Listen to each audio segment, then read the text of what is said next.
जाते हैं और एक सुर में बात करते हैं कि देखिए हमारा देश हित आज ये कह रहा है और इसीलिए हम खड़े हैं। और आज यही दिख रहा है, जब अभिनंदन को घर वापसी की बात हुई तो पूरे देश की ओर से यही मांग उठी। वो तमाम दलों के लोगों ने एक सुर में ये कहा कि अभिनंदन हमें वापस चाहिए। और आपको मालूम है कि ये जो आवाज़ें हैं वो हर तरह के कम्युनिटी से आई, हर तरह के पॉलिटिकल पार्टी से आई। जो पॉलिटिकल पार्टीज एक दूसरे के धुर विरोधी हैं, विचारधारा के स्तर पर विरोधी हैं, कंपटीशन है उनके भीतर, लेकिन इस बात को लेकर खुशी की बात है कि सब इकट्ठे हुए और हैशटैग अभिनंदन कमिंग बैक, अभिनंदन वेलकम बैक अभिनंदन, इस तरह के हैशटैग्स जो हैं वो सोशल मीडिया पर रहे।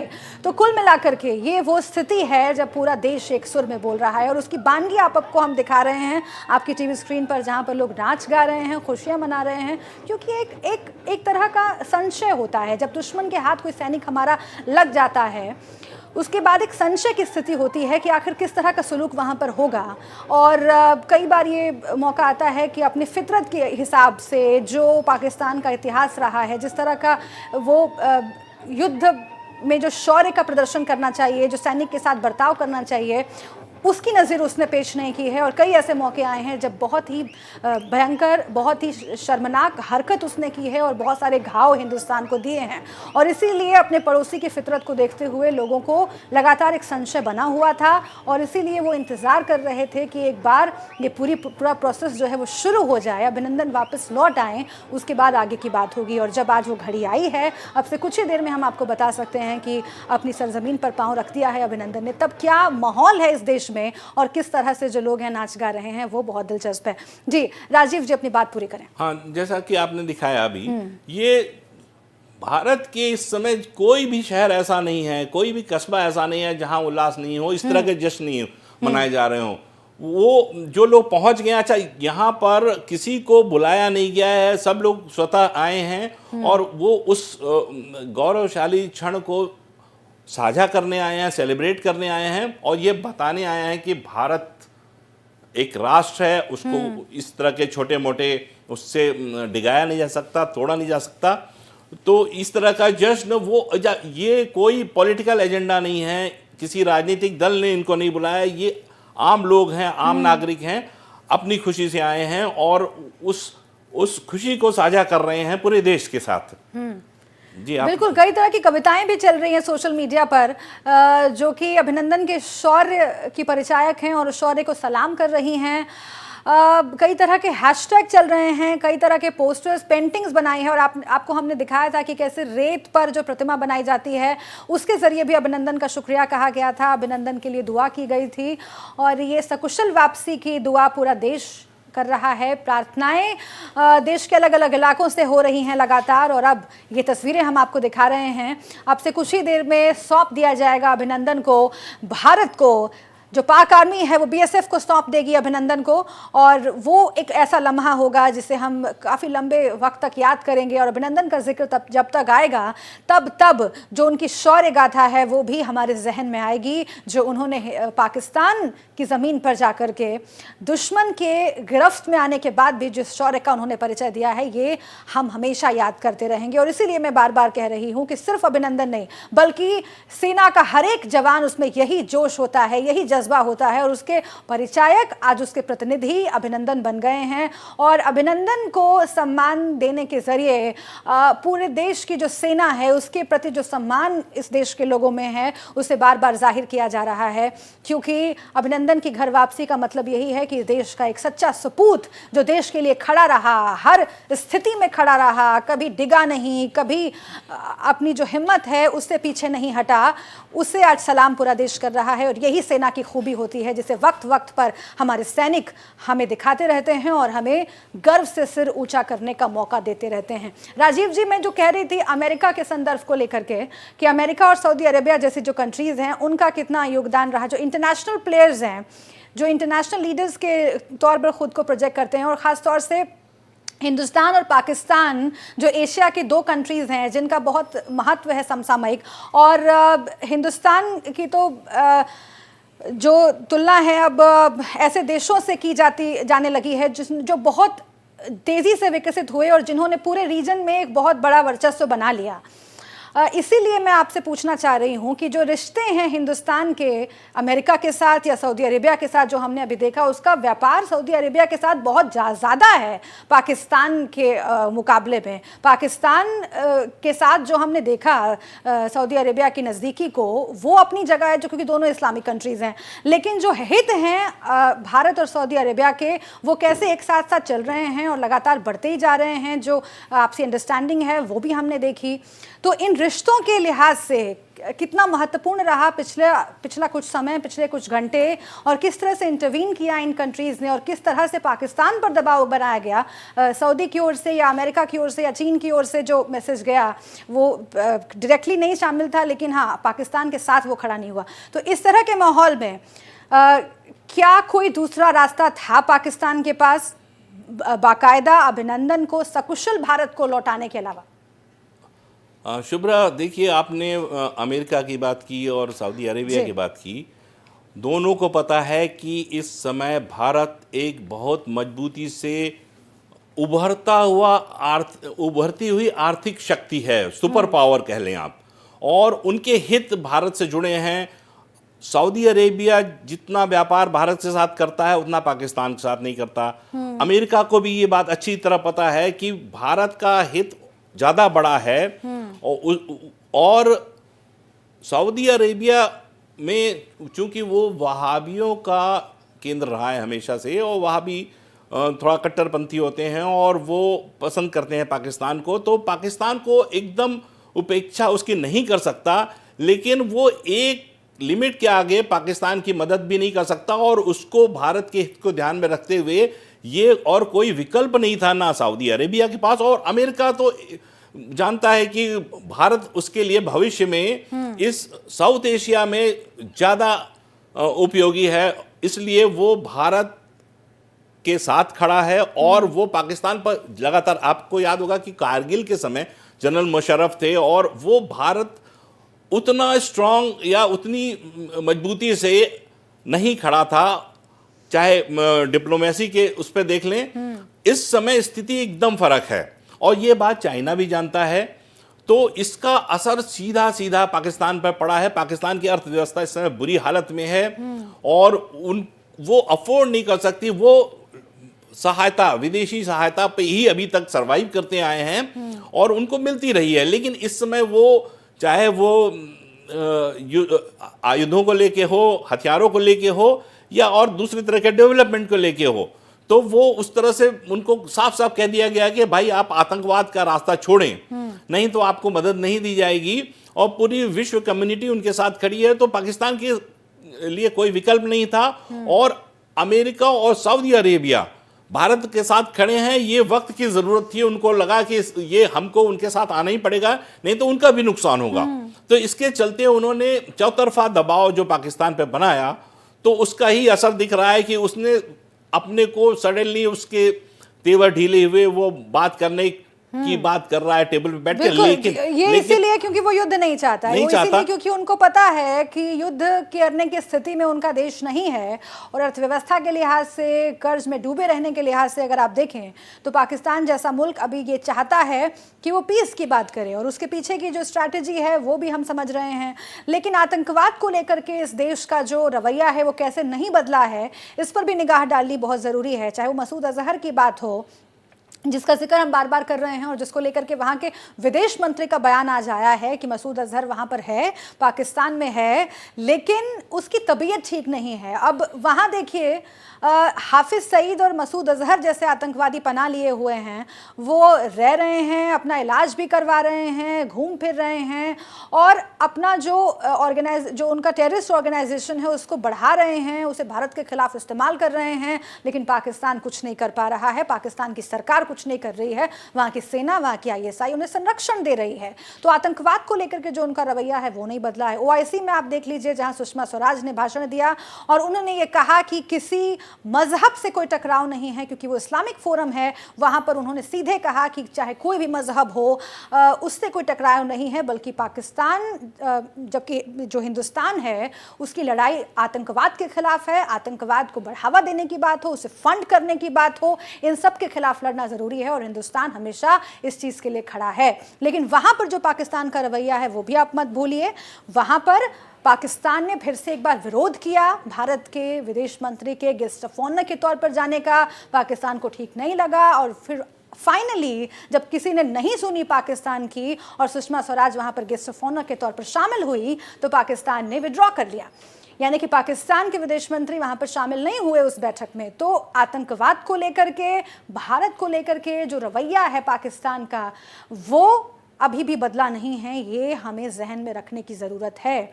अभिनंदन को वापस भेजने की का जो कदम है उसका हम स्वागत करते हैं, उसका भारत स्वागत करता है, लेकिन असल जो सवाल है वो अभी तक बना हुआ है।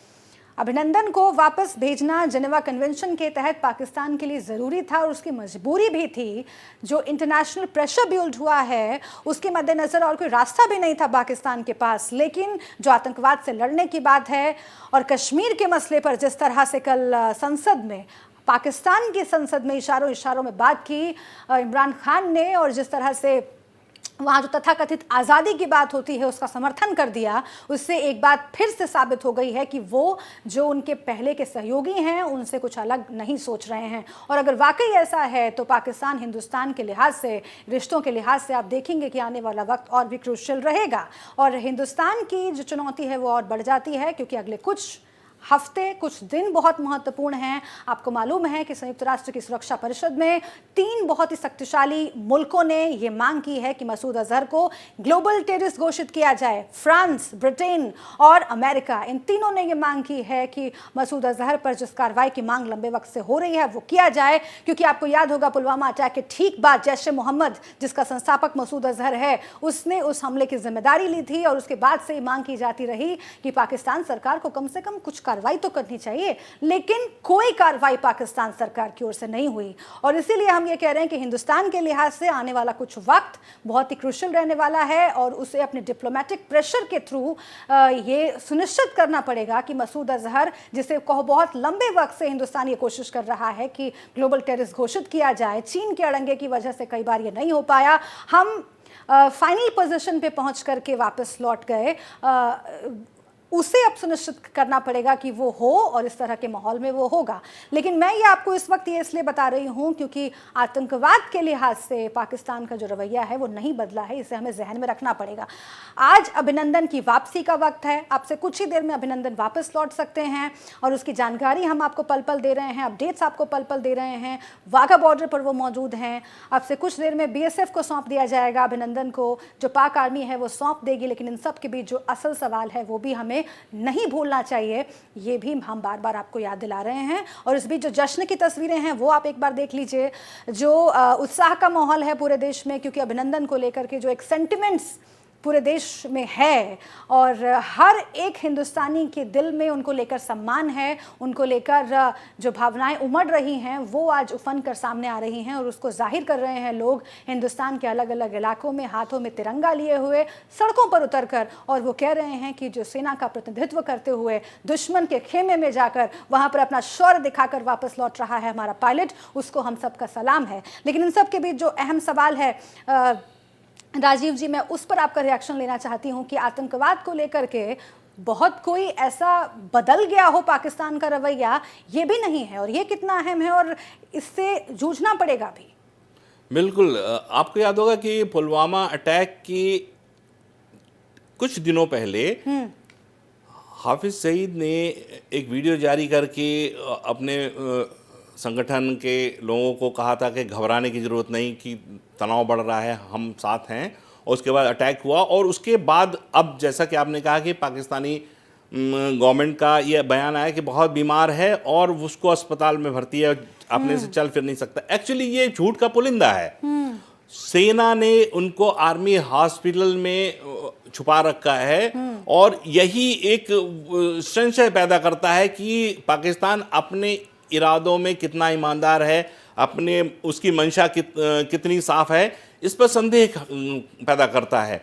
और ये इतनी जल्दी, ये तो एक छोटी सी एक जेस्चर है जो पाकिस्तान ने भारतीय पायलट को लौटाने में पहल की है। अभी तो इनको आगे के 1-2 महीनों में देखना होगा कि वो आगे और क्या कदम उठाता है, और वो क्या कोई ऐसी, जैसे कि आपने कहा कि यूएन में इस पर बैन लगाने की बात हो रही है, इसको आतंकी संगठन घोषित करने की बात हो रही है, तो उस पर अगर चीन अलग रहता है या वीटो नहीं करता है या अड़ंगा नहीं लगाता है, तो और उसके बाद बैन के बाद पाकिस्तान उस लश्कर तैयबा हो या जैश ए मोहम्मद हो या हाफिज सईद हो, मसूद अजहर हो, उन पर क्या कार्रवाई करता है, उसको अपने एक्शन से ये बार बार जताना पड़ेगा। एक बार नहीं, कई बार जताना पड़ेगा, लगातार जताना पड़ेगा कि नहीं, हम इस बार ईमानदार हैं और हम नहीं चाहते कि हम आतंकी हमारे देश में पनाह लें या हमारी तरफ से कोई गलत संदेश जाए। हम कार्रवाई कर रहे हैं, हम भी आतंकवाद से पीड़ित देश हैं, लेकिन उसको कार्रवाई करनी पड़ेगी। और इस तरह के आते हैं कि उनको अच्छे से पता है कि दोनों जो टॉप टेररिस्ट हैं दुनिया के, वो कहाँ पे छुपे हैं। पहले जब ट्रंप ने कहा कि अच्छी खबर आने वाली, तो अटकलें ये भी लगाई जा रही थी कि हो सकता है कि बैन कर दे, कोई बड़ी कार्रवाई करे, उनको गिरफ्तार कर ले, लेकिन ऐसा कुछ नहीं हुआ और ये हुआ कि नहीं, वो कल छोड़ दिए जाएंगे। तो ये ठीक है, अच्छी खबर है, लेकिन जितनी उम्मीद की जा रही थी, तो अब पाकिस्तान को अगला स्टेप है कि वो कोई बड़ा फैसला ले और जो दोनों देशों के संबंधों में जो तनाव पैदा हुआ है उसको कम करने में कारगर हो और विकास को लेके कोई ठोस पहल करे।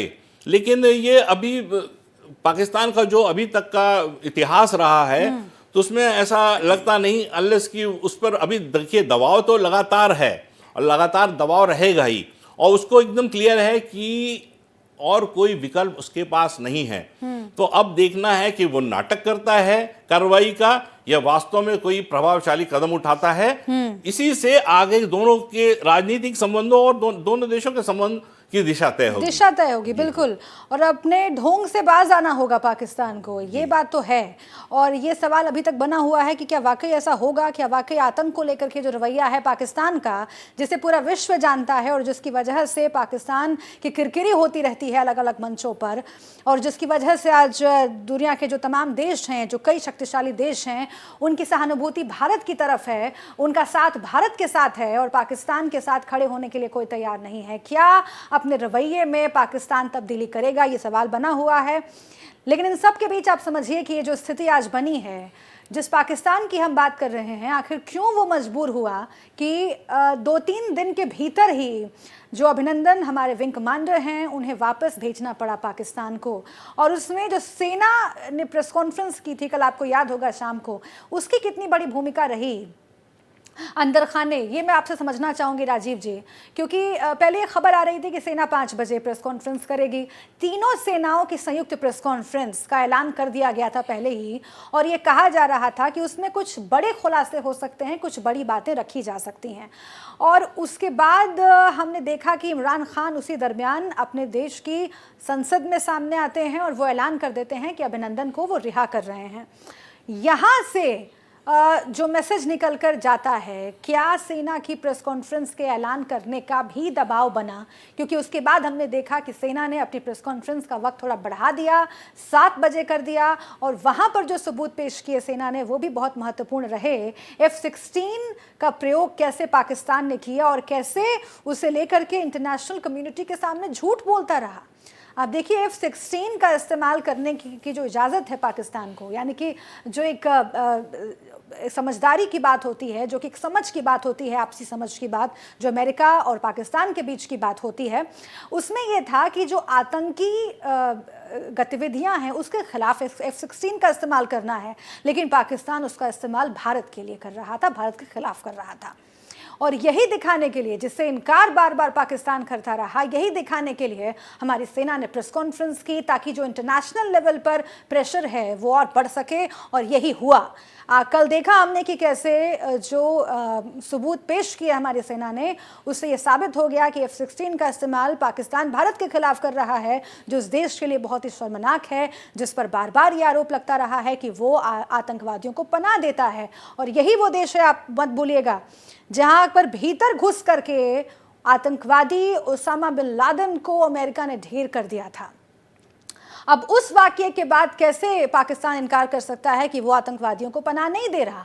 सबूत सबके सामने है। इस तरह के वाकये जो हैं उसने पाकिस्तान की पोल खोल कर रख दी पूरे विश्व स्तर पर। और उसके बाद कल जो कुछ भी हुआ, कल दिन भर का जो घटनाक्रम रहा वो हमने देखा। तो इस तरह की जो बातें रहीं राजीव जी, उसका कितना बड़ा असर रहा पाकिस्तान पर, उसका कितना बड़ा दबाव बना पाकिस्तान पर, जिसकी वजह से ये फैसला करना पड़ा आनन फानन में जल्दी से पाकिस्तान को? हाँ शुभ्रा, देखिए जब भारत ने घोषणा की थी कि 5 बजे संयुक्त प्रेस कॉन्फ्रेंस होगी सुरक्षा बलों के तीनों अंगों की, उसके कुछ समय पहले ही इमरान खान ने अपने पार्लियामेंट में ये घोषणा कर दी कि हम अभिनंदन हैं, अगले दिन उसको रिहा कर देंगे। तो ऐसा कहा जा रहा है कि जो प्रेस कॉन्फ्रेंस में भारत संदेश देता, जो कड़ा संदेश देता, वो इस जो उसने दिया बाद में 7 बजे प्रेस कॉन्फ्रेंस की, और वो जो सबूत पेश किए, शायद वो प्रेस कॉन्फ्रेंस का ओरिजिनल एजेंडा नहीं था।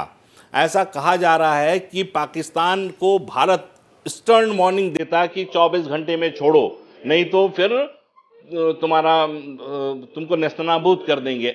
ऐसा अटकलें लगाई जा रही हैं। तो और पाकिस्तान ने इसको भांप लिया और इससे बचने के लिए उसने क्रेडिट लेने के लिए कि देखिए हम कितने शांति प्रिय हैं, और उसने कि कुछ कड़ा संदेश या बड़ा एक्शन हो, उसके पहले ही उसने एक ऐसा कदम उठाया कि देखिए भाई हम तो छोड़ दे रहे हैं और हमने अच्छे से रखा और हम अगले दिन छोड़ दे रहे हैं। बिल्कुल, तो ये तमाम संभावनाएं हैं जिस पर आगे भी विचार किया जाता रहेगा, क्योंकि पाकिस्तान को 2 कदम पीछे लेने पर हमने मजबूर किया, और उसी का नतीजा ये है कि आज अभिनंदन वापस आ रहे हैं। और अब से कुछ ही देर में ये खबर आ सकती है कि अभिनंदन अपनी सरजमीन पर कदम रख चुके हैं। लगातार हम बने हुए हैं इस बड़ी खबर पर। एक छोटे से ब्रेक का वक्त है, आप बने रहिए।